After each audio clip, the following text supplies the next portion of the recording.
Hello, everyone. Today we will have an informal talk about offshoring in the Philippines. Joining us today is one of our clients. Everyone, please welcome Dee Mills. Hi.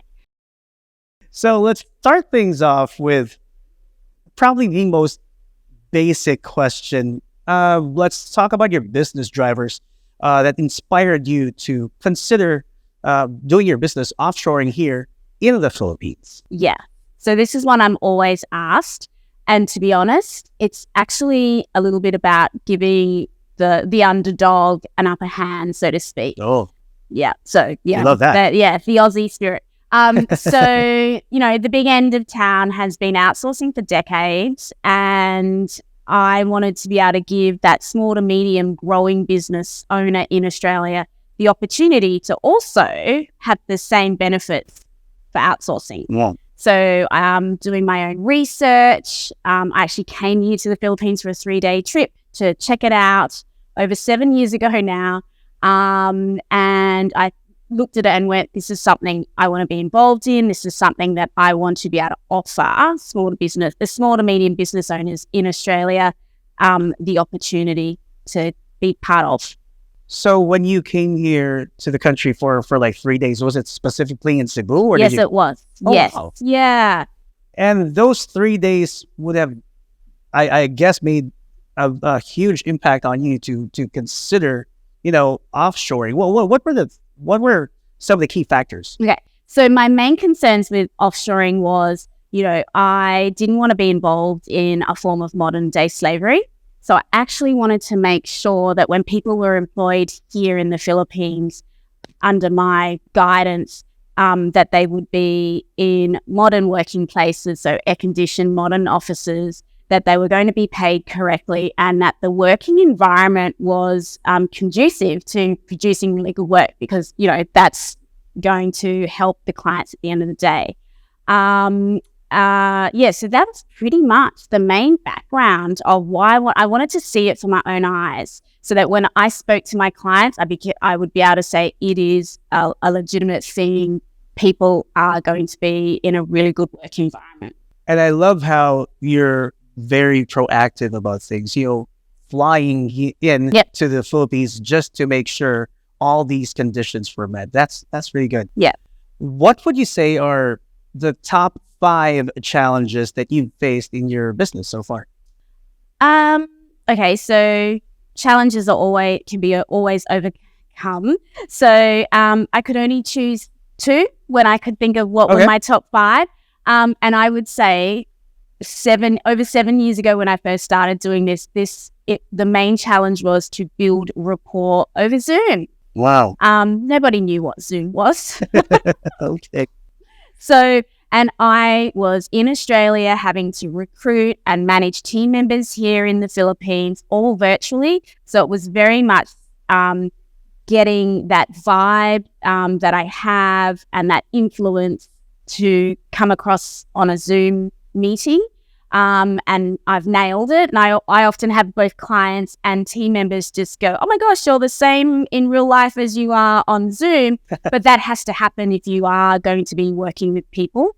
Zoom would have been the biggest challenge. And then the second challenge, which is again no longer a challenge, was actually finding the right business partner here in the Philippines that I trusted to look after my team. I am situated in, Australia. I come here twice a year. Whilst I'm not here, I still need that support on the ground. And so that was one of my key challenges earlier on in my business, but I'm very happy here now. It's interesting you mentioned Zoom, because nowadays, I believe all businesses run on Zoom now. Thank you, pandemic. Exactly. Thank you, pandemic. It's a challenge, but I'm glad that you were able to, find a way to make things work, especially that, like you said, you only come here twice a year. Yep. You need to make sure that whatever processes you have in Australia, that's pretty much the standard that should be followed here. Yeah. And like you said, you have your groundwork here. You have the right partner to do the business with. So that's really good. And it's also actually one thing that's really important to me is infusing that culture as well from myself and my expectations, or also from the clients. And you need to be able to do that. Usually it would be done face to face, but in this case, it's not. So yes, you can always send an email and go, this is what you need to do.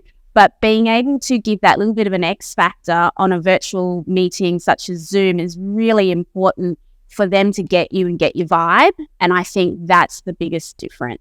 Yeah, I think when your associates here, when they think like the boss, it's going to be easier for them to do their tasks because they hear the voice in the head. So this is how our associates, our bosses outside wants to do things. Then we have to follow. We whatever they lead, we follow. So they get it on on another level. Yes, that's correct. And that gives people longevity in their roles. Good, very good point. Now, how do you assess the benefits of offshoring for clients or future clients in terms of cost savings and the quality of talent compared to sourcing talent locally in Australia? Yeah, there's cost savings no matter what. That's the very first thing for cost savings. But when I'm speaking to my clients and they're considering whether outsourcing is for them or not, I'm looking at their business structure now and where they want to be in 12 months' time and who they've got in place in Australia and all of the job processes. And, if somebody's like, oh, my team in Australia are drowning in admin, that's your biggest reason why you would outsource. Yeah. You don't pay big dollars for a person in Australia who has that intuitive marketplace knowledge to be sitting there managing an inbox or to be sitting there doing admin. They've got that intuitive knowledge of your local marketplace. So utilize that for your business and get someone in the Philippines to do the back office admin. So that's pretty much the beginning of why you should be outsourcing.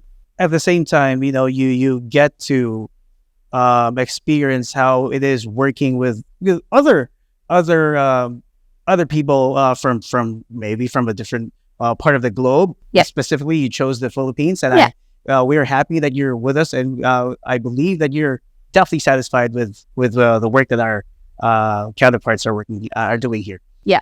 Right. Now, to what are sort of roles that you're actually sourcing from the Philippines when you first started out, and what would you say has changed over the years? So that's an interesting question because I actually don't think a lot has changed in what's needed from an outsourcing perspective. I think what has changed actually from, I'm going to say, pre-COVID to after COVID is I found a lot of people now post-COVID the talent is amazing. You know what I mean? So I've got clients that, in their finance department, they're getting team members that have worked for some rather large multinational corporations and are bringing in all that process knowledge and inserting it into the finance department of a medium-sized Australian business. So I think the talent post-COVID is a lot larger, but certainly the roles that people are outsourcing haven't changed all that much from my perspective. So let's talk about the process for selecting and training offshore talent. How do you go about it to ensure that they meet the needs and standards of the various industries that you work on? Yeah, great question. And I think this is one that is always asked because there's always that fear factor. People are sitting in Australia. How do you find the right people in the Philippines to do the job? And one of the first things I do when I'm sitting down with a client is obviously get a gauge of their business. I'm actually getting a gauge of their workplace culture. And I know that sounds really weird, but I'll expand on that. So I'm going to get a gauge of their workplace culture. I'm going to get a gauge of where they are now and where they want to be in 12 months' time. So then when I'm finding people to fit in with that team, they're able to do what's needed to be done now, but I've found that potential in them and I can see that in 12 months' time, they're still going to be adding value to the client. So they're not stuck in the role that they were given 12 months ago. they can grow as that client's business grows. As for the workplace culture, that's the X factor. I like to call it the X factor. You can get somebody to do customer service. You can get somebody to do at back of house admin, whatever it is. But if you find somebody that matches your workplace culture, that's the X factor, that the rapport that has to be built because they're here and you're over there is so much easier. It's so much faster. The trust, everything, the communications, it just flows so much better. So it's finding the same match, I guess, for a team member to be able to infuse themselves into the team that exists in Australia. And that's when you get team members that are with you for years, still doing a great job. And that's what it's all about. Clients don't want that churn and burn. They don't want to be retraining somebody every 12 months. They want to know, hey, we've got this person, they're doing this now, they've got the potential, they'll grow with us. And suddenly it's like 3 years on and you're like, oh my gosh, you've been with us for 3 years. That's the good story that you want to hear. The culture part of what you exactly just said, that's really perfect, especially when you combine the work behavior or that Australians and the Filipinos have. I know it's very different, but then you just need to fine tune and find that balance where it works for both. Absolutely. And it's a mindset thing, it's an attitude thing, and different countries have different workplace cultures. Correct. And then different companies within those countries have different workplace cultures. And if you can find that right match, as I've got team members that have been with my clients since pre-COVID. Wow. And they've survived through COVID. And it's like they're part of my client's business family.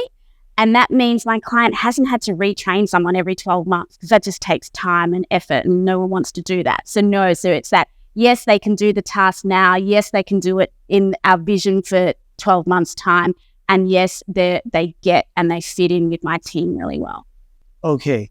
And finally, though, for you and your business, can you share your long-term vision for offshoring business and your partnership with, and how does the partnership with BSA align with the company? Yeah. So I want to obviously be working with more small to medium growing Australian businesses. That's my little niche. And I foresee that happening more and more as now post-COVID, businesses are looking at ways to do things differently and more efficiently with the resources that they've got. So there's a limited resource in Australia. There's resources here in the Philippines. How do we find that balance?